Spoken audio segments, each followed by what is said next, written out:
ये साइंस है। से आपने सुना होगा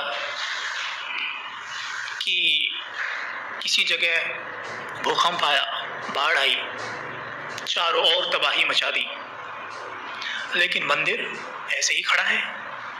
सुना है? मस्जिद ऐसे ही खड़ी है, चर्च ऐसे ही खड़ा है। और अभी हम ज्ञान में तो अनुभव करते ही हैं कि कहीं कुछ भी हो जाए, लेकिन हमारे जो सेवा केंद्र हैं, बाबा के जो घर हैं, वो सुरक्षित रहते हैं। हम कहते हैं चमत्कार हो गया, कहते हैं ना, कहती है माताएं चमत्कार हो गया, लेकिन ये चमत्कार नहीं है। क्या है ये साइंस है।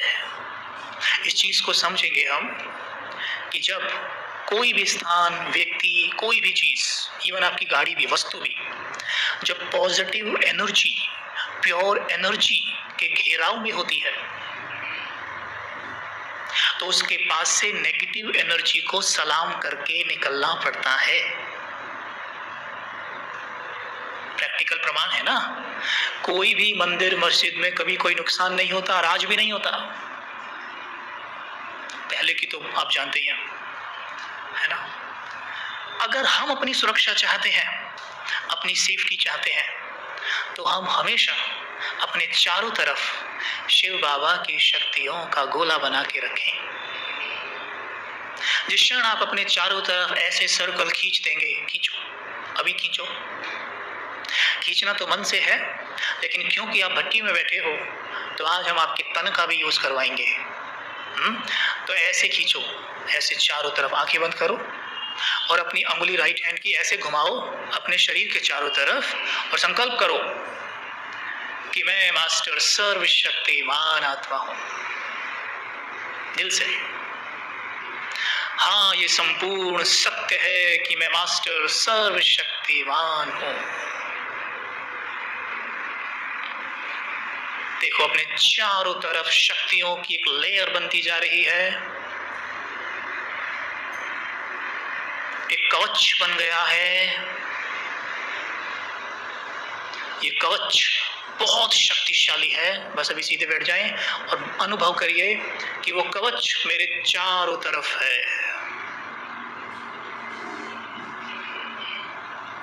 बिल्कुल पावरफुल। इस कवच के अंदर मैं संपूर्ण सुरक्षित हूं। माताएं देखो, कवच को अनुभव करो, जैसे कोई बहुत पावरफुल लेयर आपके चारों तरफ बन गई है। कहेंगे मेरे साथ, कोई भी नेगेटिव एनर्जी इस कवच को भेद नहीं सकती। बोलिए जोर से एक साथ, कोई भी नेगेटिव एनर्जी इस कवच को भेद नहीं सकती। बोलो,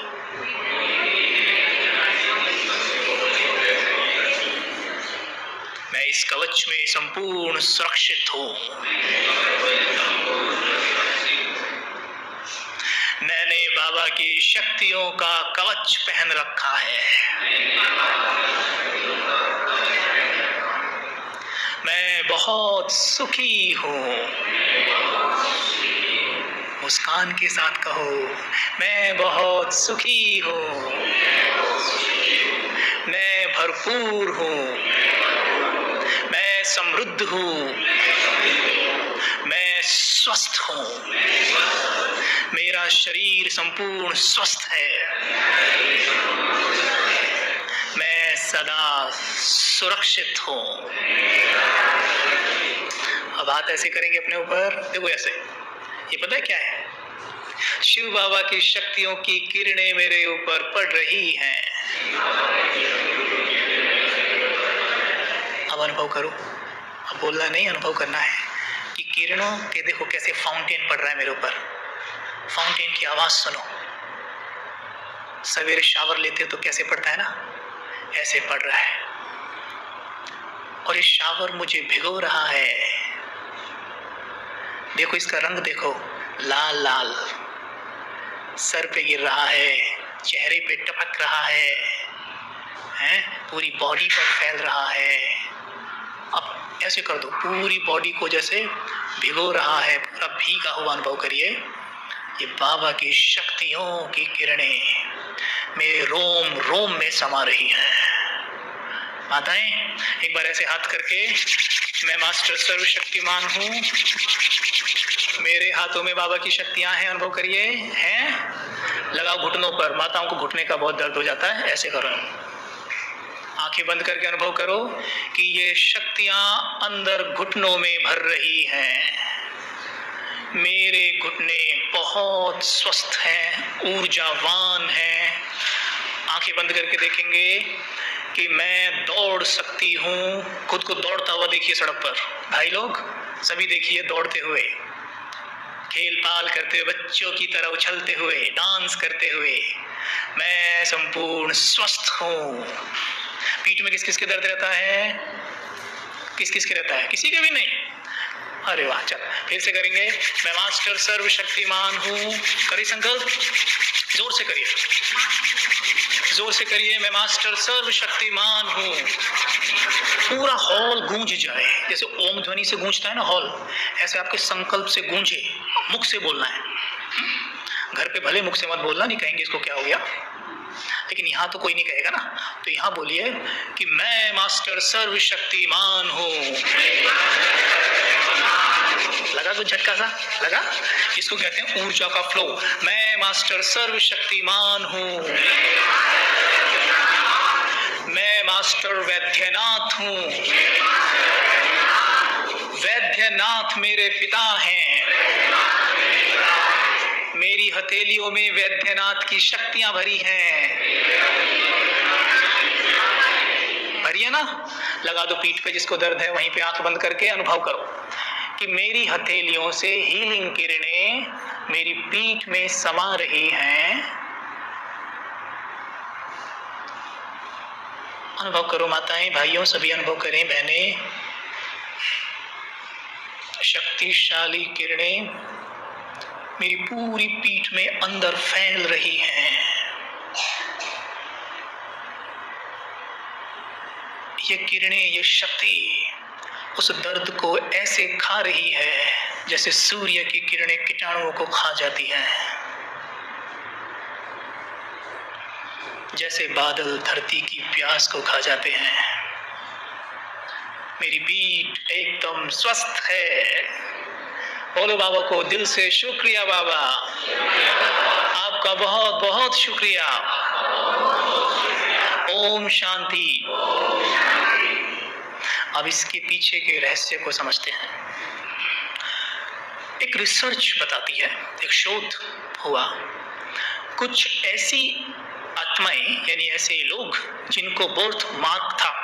माताएं समझती हैं बर्थ मार्क्स, जिसको माताओं को पता है कि बच्चा जन्मते ही किसी को किसी स्थान पर शरीर में दाग होता है ना। तो किसी को जैसे यहाँ पे निशान था, किसी को कहीं पे निशान था, बर्थ मार्क कहते हैं इसको। कि पैदा हुआ, मेरे यहाँ पे कोई चोट नहीं लगी उसको, जन्म से ही निशान है ना। तो ऐसे लोगों को चुना गया और जानने की कोशिश की गई कि इनके शरीर पे ये मार्क, ये निशान क्यों है। तो फिर जब उनको रिग्रेशन किया गया, उनके पूर्व जन्म में जाके देखा गया कि क्या कारण है कि बचपन से ही निशान है, तो देखा कि पूर्व जन्म में उनकी किसी ना किसी दुर्घटना में मृत्यु हुई थी। ठीक है, जैसे किसी को यहाँ निशान है तो शरीर छोड़ते हुए उसको यहीं चोट लगी थी। है हैरान करने वाली बात या नहीं? मैंने सुना तो मुझे भी बड़ी आश्चर्य हुआ, पर आश्चर्य ज्यादा इसलिए नहीं हुआ क्योंकि बाबा हमें ये ज्ञान दे चुके हैं, परमात्मा हमें ये ज्ञान दे चुके हैं। जिसको यहाँ निशान था उसको यहाँ चोट लगी हुई थी। अब ये होता कैसे है, इसकी साइंस को समझे। जैसे मानो एक आत्मा, उसके साथ कोई घटना घटित होती है और वो अभी तड़प रही है। भाई शरीर तो छूटने में थोड़ा तो सेकंड लगेंगे, मिनट लगेंगे, तब तक तड़पन होती है। जो तड़प रही है आत्मा शरीर के अंदर तो है ही ना। अब मानो कि मुझे यहाँ चोट लगी और मैं वो आत्मा हूँ, तो मैं कैसे बोलूंगा, हाय मेरा सर, हाय मेरा सर, मुझे बहुत पीड़ा हो रही है, ऐसे ही करूंगा ना। और करते करते शरीर छोड़ दिया। जैसे ही मैंने शरीर छोड़ा, आत्मा भले शरीर से बाहर आ गई हो, लेकिन मन की प्रोग्रामिंग है कि हाय मेरा सर, हाय मेरा सर, हाय मेरा सर। और जैसे शरीर से बाहर हुआ, मन की इस प्रोग्रामिंग के साथ बाहर हुआ, हाय मेरा सर, हाय मेरा सर, और इसी के साथ साथ दूसरे शरीर में जाके प्रवेश कर गई आत्मा, माँ के गर्भ में। क्योंकि जब आत्मा प्रवेश करती है माँ के गर्भ में, आप जानते हैं 2.5 से 3 महीने का शरीर तैयार रहता है, जिसको डॉक्टर कहते हैं ना प्राण आ गए, है ना, आता है, ये बात सच है। तो वो आत्मा गई, शरीर में जाके बैठी, और बैठ के उसने क्या करा, वहां हाय मेरा सर, हाय मेरा सर, हाय मेरा सर। और वो निरंतर हाय मेरा सर, हाय मेरा सर, वो एनर्जी छोड़ रही है। और इस नए वाले में वो धब्बा तैयार हो रहा है। अब वो कह रही है शरीर में बैठ के हाय मेरा सर, हाय मेरा सर। तो उससे उसके लाइट के शरीर में एक दाग बन रहा है, ठीक है। पहले लाइट के शरीर में दाग बनता है, तो माथे पे, उस लाइट के शरीर में माथे पे यहाँ दाग बन रहा है, ठीक है। फिर वो लाइट के शरीर से पंच तत्वों के शरीर में आ जाता है, और इस तरह से यहाँ दाग बन जाता है। कितने बच्चे हैं जिनको जन्म से कैंसर है, उन्होंने क्या खा लिया ऐसा, उन्होंने क्या कर दिया, उन्होंने कौन सा तंबाकू खा लिया, कौन सी सिगरेट पी ली। ये वो है जो पूर्व जन्म में कैंसर से शरीर छोड़ा और उसी स्मृति में आ रहे हैं, बचा कुछ हिसाब किताब अब इस जन्म में पूरा कर रहे हैं। ये बात समझ में आ रही है आपको। तो देखिए, कहीं आपके शरीर में तो कोई दाग नहीं है भाइयों, कहीं कहते तो नहीं हो हाय मेरा घुटना, हाय मेरी पीठ, हाय मेरा कंधा, हाय मेरी कोहनी, कहते तो नहीं हो। सच सच बोलना, कहते हो ना, कहते हो ना माताएं, कहती हैं माताएं। अगर ये कहोगे तो वही होगा। फिर अगले जन्म की तो बात बाद में करेंगे, लेकिन इसी जन्म में हमारे लाइट का जो शरीर है वो दूषित होता रहता है, ठीक है, और उसमें दाग बनता रहता है, और फिर इस शरीर में भी दाग बनता रहता है। वो ठीक ही नहीं होता, कितनी भी दवाइयां खा लो फिर। तो इसलिए कभी भी ऐसा संकल्प करना ही नहीं है कि जो मेरे दाग को बढ़ा दे। तो क्या संकल्प करेंगे,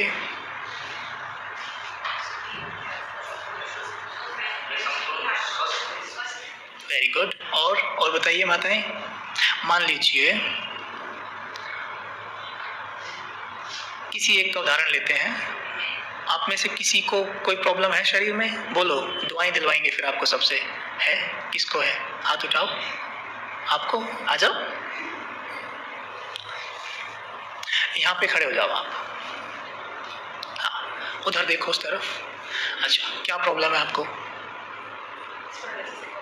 ठीक है, थायराइड का प्रॉब्लम है, ठीक है। अब बताओ, आपके सामने एक ऐसी आत्मा खड़ी है जिसके शरीर में थायराइड का प्रॉब्लम है, आप उसको क्या ब्लेसिंग्स देंगे कि वो ठीक हो जाए। दो, अब एक एक करके देंगे। माता जी आप इनको दुआएं दो कि ये ठीक हो जाए। जो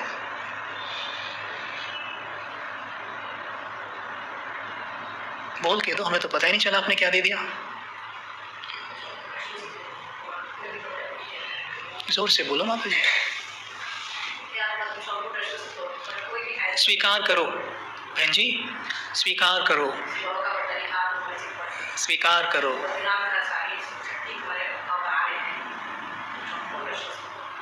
वाह, सब अनुभव करो कितनी अच्छी ब्लेसिंग्स दी है माता जी ने। Very good. नेक्स्ट माता जी, नेक्स्ट आप इनको ब्लेसिंग्स दो।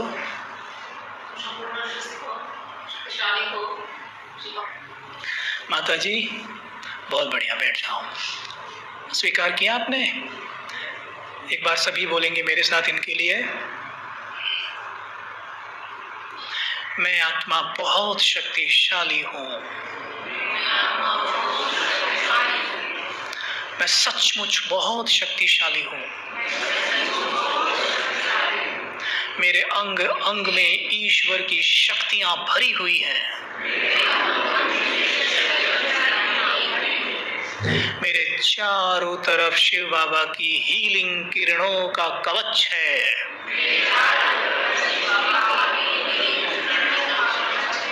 मेरी पूरी देह में हीलिंग लाइट भरी हुई है। अब मैं देखती हूं मेरे मस्तक से हीलिंग किरणें निकलने लग गई।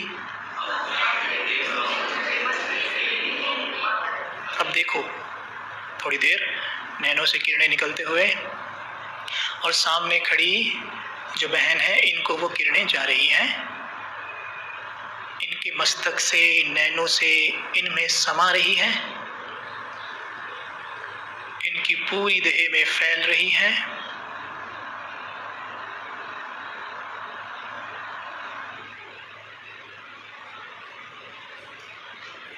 अच्छे से देना।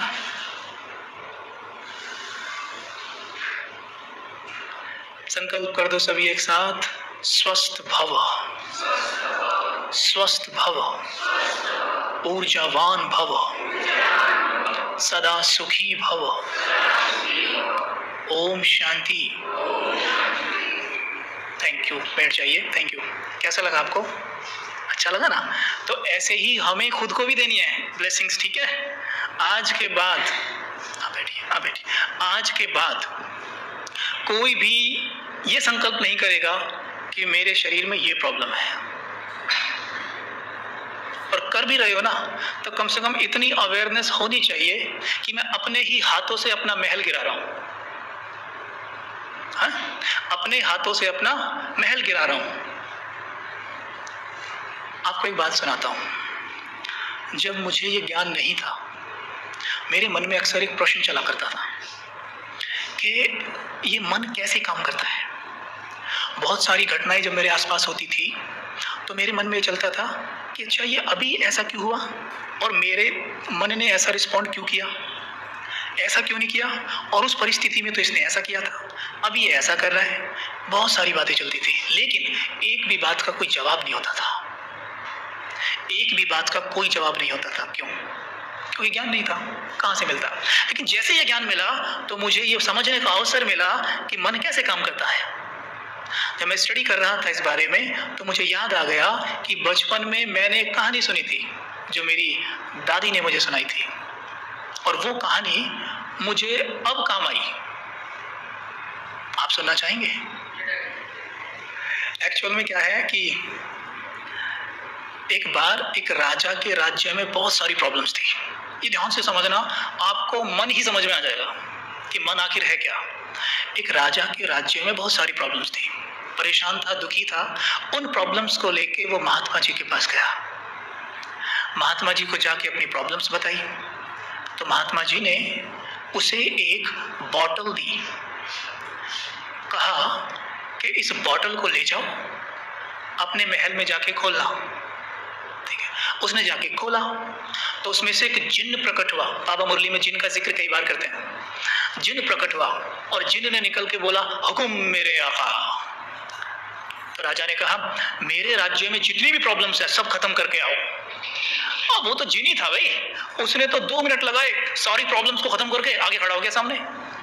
कहता है कि राजन, मैंने आपकी सारी प्रॉब्लम्स को खत्म कर दिया है। तो राजा कहता है, अच्छा। जिनी कहता है, मुझे और काम दो। राजा कहता है, मेरे पास तो और काम नहीं है। कहता है कि नहीं, मुझे और काम दो वरना मैं तुम्हें खा जाऊंगा। राजा कहता है कि मेरे पास तो और काम नहीं है, मैं तुम्हें क्या काम दूं। कहता है कि मैं तुम्हें खा जाऊंगा। अब राजा डर जाता है, भागता है महात्मा के पास, दौड़ा जाता है। कहता है, महात्मा जी मुझे बचाओ, वो तो जिनी मुझे खाने की बात कर रहा है, वो तो कह रहा है कि मैं तुम्हें खा जाऊंगा, अगर मुझे काम नहीं दोगे तो मैं क्या करूं। तो महात्मा ने पता क्या कहा उसको कि अपने आंगन में एक सीढ़ी खड़ी कर दो, और उस सीढ़ी को खड़ी करने के बाद जिन को बोलना कि इस पे चढ़ उतर चढ़ उतर चढ़ उतर। वो उसमें बिजी हो जाएगा और तुम मुक्त हो जाओगे। वो आके वैसा ही करता है, सीढ़ी खड़ी कर देता है। अब जिन कहता है, मुझे और काम दो। तो कहता है, अच्छा तुम्हें काम चाहिए, हाँ इस सीढ़ी पे चढ़ो उतरो चढ़ो उतरो। तो कहता है ठीक है। हो जाता है शुरू, कभी ऊपर कभी नीचे, कभी ऊपर कभी नीचे। राजा मुक्त हो जाता है।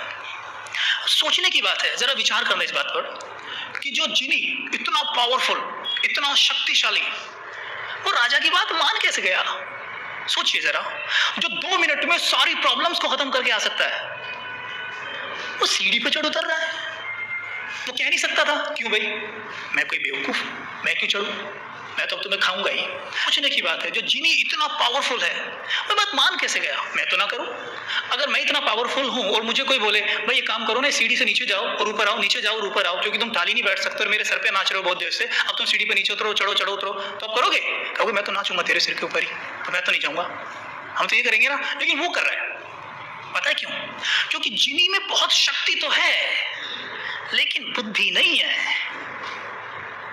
क्या शक्ति तो है, बुद्धि नहीं। आपने देखा होगा अपने आसपास भी जो लोग बहुत शक्तिशाली, कई लोग ऐसे नहीं होते, कई बार कहते हैं ना पहलवान बुद्धि है, ये कहते नहीं है ये पहलवान बुद्धि है।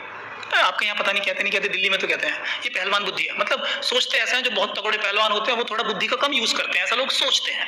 ठीक है, जरूरी नहीं है सच है, ऐसा सोचते हैं। ठीक है, तो जिनी क्या है, बहुत पावरफुल है लेकिन बुद्धि नहीं है उसमें। अगर बुद्धि होती ना वो तुरंत कह देता मैं क्यों चढ़ू, नहीं है, इसलिए चढ़ उतर रहा है, चढ़ उतर रहा है, चढ़ उतर रहा है।